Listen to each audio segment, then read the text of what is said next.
Today we're exploring the hustle and bustle of New York City. This incredible city is known for its pizza, bagel, skyline, the Empire State Building, and the electric atmosphere. I'll be going through the top places to visit in New York City to really experience everything that it's about. Let's start with Empire State Building. Imagine New York without the iconic Empire State Building. Almost can't, right? This Art Deco gem, a structural wonder that took over 400 days to build, stands at a whopping 1,454 feet tall. While it's not the tallest kid on the block now, back in 1931, it owned that title for decades. If you're planning to swing by this legend, soak in the finer details when you step into the lobby.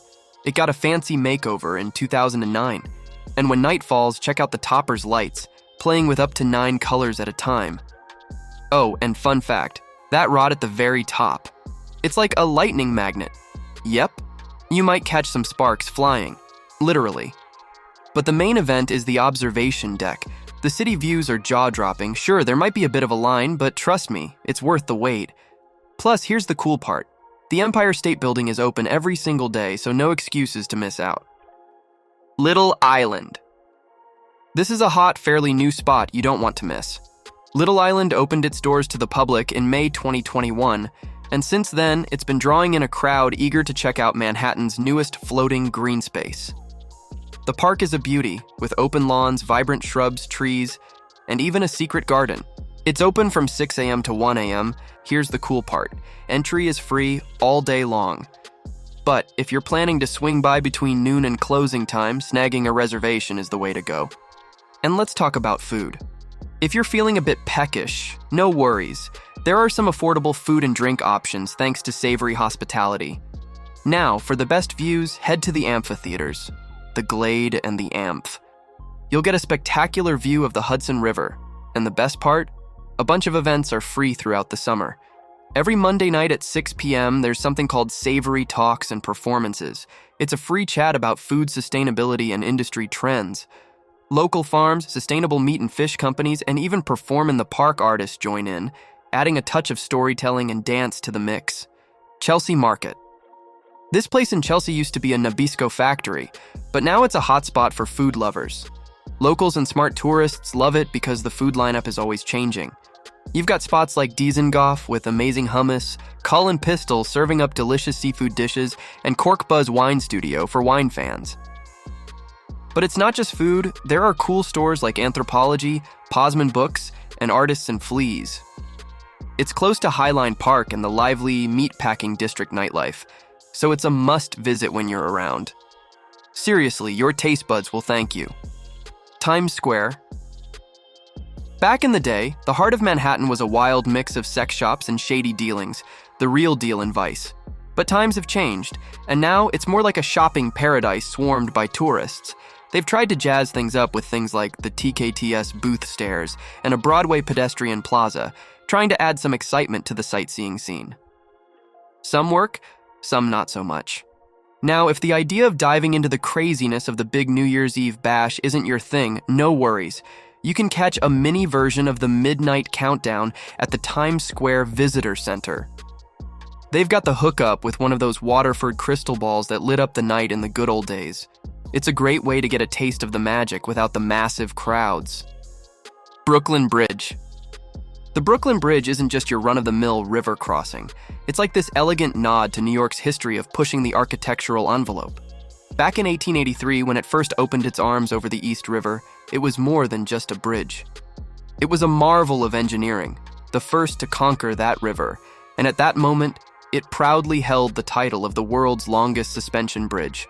Oh, and let's not forget, it rocked those steel wire cables, courtesy of the brilliant mind behind it all, John A. Roebling. Fast forward to today, and it's not just a bridge, it's a magnet for thousands of tourists and locals. Why? Because it treats you to jaw-dropping views of Lower Manhattan, the Statue of Liberty, Governor's Island. You name it, you'll see it as you stroll across its mile-long beauty.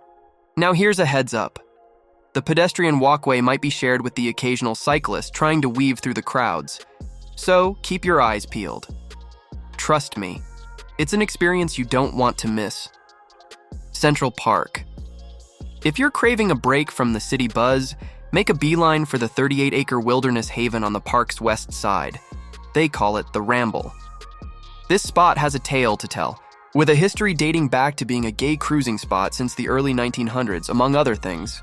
In the mid-50s, there was even a plan to turn it into a recreational area. But luckily, it's held onto its winding trails, rocks, and streams, almost like a hidden treasure waiting to be stumbled upon. Now, if soaking up the sun and catching a more social vibe is your thing, grab a blanket and head to Sheep's Meadow. It's a scene, groups strumming guitars, tossing frisbees, and soaking up the sun, some even going topless, so whether you're into hidden trails or a lively meadow, Central Park's got you covered. Chinatown.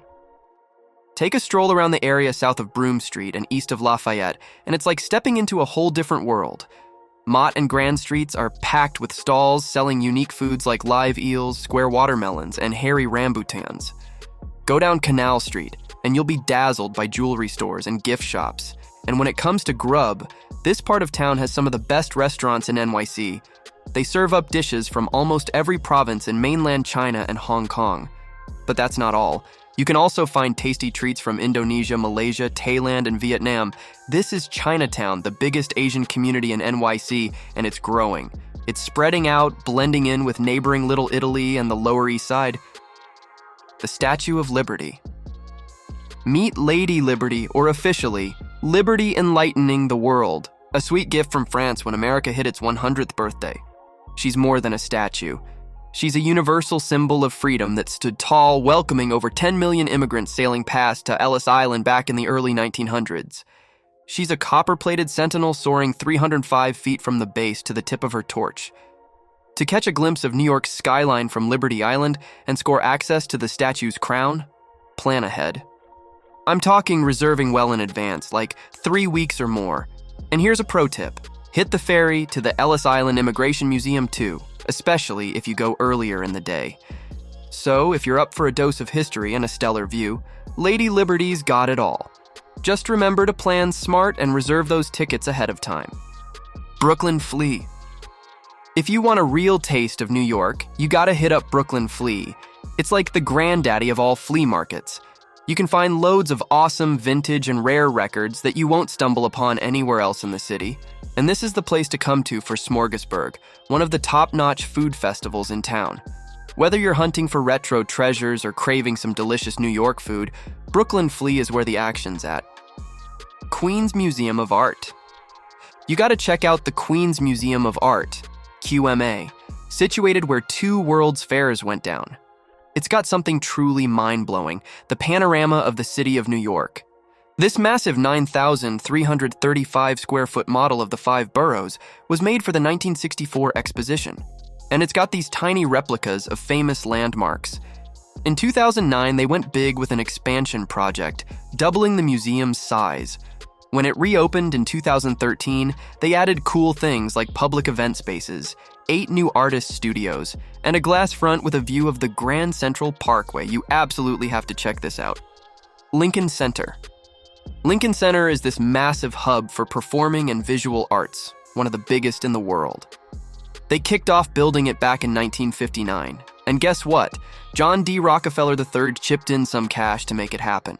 Now, this place is a powerhouse with 30 awesome venues like the Metropolitan Opera House, the David H. Koch Theater, and the famous Juilliard School. It's not just about the buildings, though. There are 11 resident organizations hanging out there, and together they throw thousands of events each year. Right smack in the middle is the Josie Robertson Plaza. You can't miss it. The fountain there shoots up water jets with this cool white light, and you've got the fancy Met lobby in the background, all golden and elegant. It's a real showstopper. Which of these spots would you want to check out? Let me know in the comments. And if you enjoyed this video or found it handy, I'd really appreciate if you like and subscribe for more travel tips and inspiration.